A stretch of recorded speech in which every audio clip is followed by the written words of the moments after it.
मथुरा की यमुना एक्सप्रेसवे पर मंगलवार तड़के जो हुआ उसने इंसानियत को झकझोर कर रख दिया।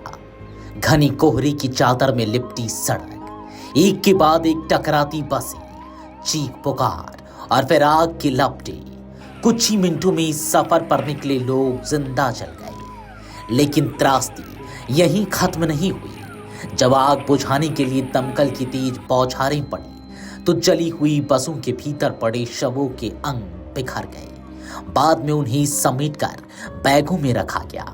पोस्टमार्टम हाउस पहुंचे तो शव 13 थे, लेकिन बैग 17। यह दृश्य देखकर अधिकारियों और कर्मचारियों के भी होश उड़ गए। हादसे के बाद मथुरा, आगरा और हाथरस से दमकल की 15 गाड़ियां मौके पर पहुंची। करीब 2 घंटे की मशक्कत के बाद आग पर काबू पाया गया। लेकिन जब पानी की तेज धार बसों के भीतर डाली गई तो राख में तब्दील हो चुके शवों के अंग अलग अलग हो गए।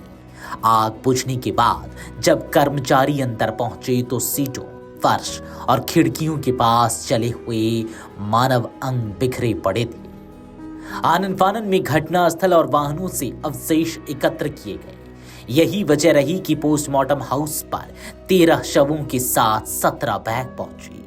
पुलिस ने स्पष्ट किया कि अतिरिक्त 4 बैगों में शवों के अंग हैं, लेकिन इस तस्वीर ने मृतकों की संख्या को लेकर सवाल खड़े कर दिए हैं। जली हुई शवों की हालत इतनी भयावह है कि पहचान करना मुश्किल हो गया है।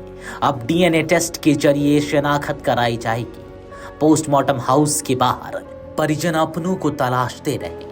कोई नाम पुकारता रहा, कोई तस्वीर दिखाता रहा।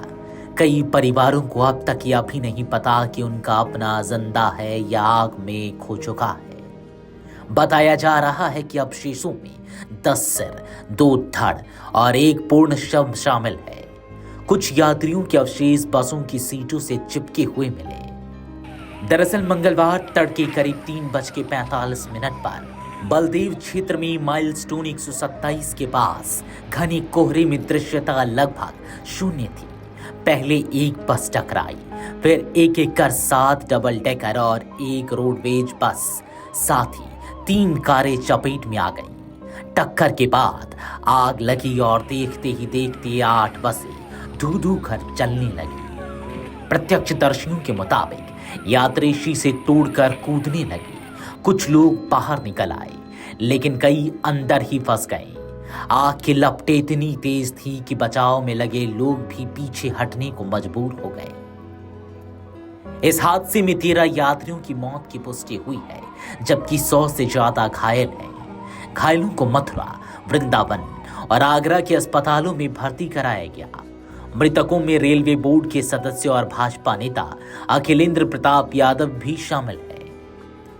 प्रधानमंत्री मोदी और मुख्यमंत्री योगी आदित्यनाथ ने मृतकों के परिजनों को 2-2 लाख रुपए और घायलों को 50-50 हजार रुपए की सहायता देने की घोषणा की है।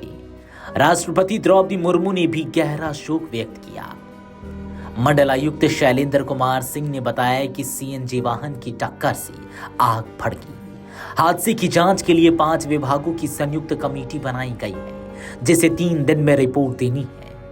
सवाल यह है कि घने कोहरे में इतने वाहन कैसे आमने सामने आ गए और सुरक्षा इंतजाम क्यों नाकाफी रहे। यमुना एक्सप्रेसवे की यह रात सिर्फ एक हादसा नहीं, बल्कि सिस्टम की चूक और इंसानी लापरवाही की एक दर्दनाक मिसाल बन गई। जहां आग बुझी पर सवाल और जख्म आज भी धधक रहे हैं।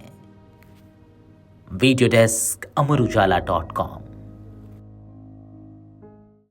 अगर आप ये वीडियो YouTube पर देख रहे हैं तो हमारे चैनल को सब्सक्राइब कर बेल आइकन दबाएं और Facebook पर देख रहे हैं तो हमारे पेज को लाइक करें।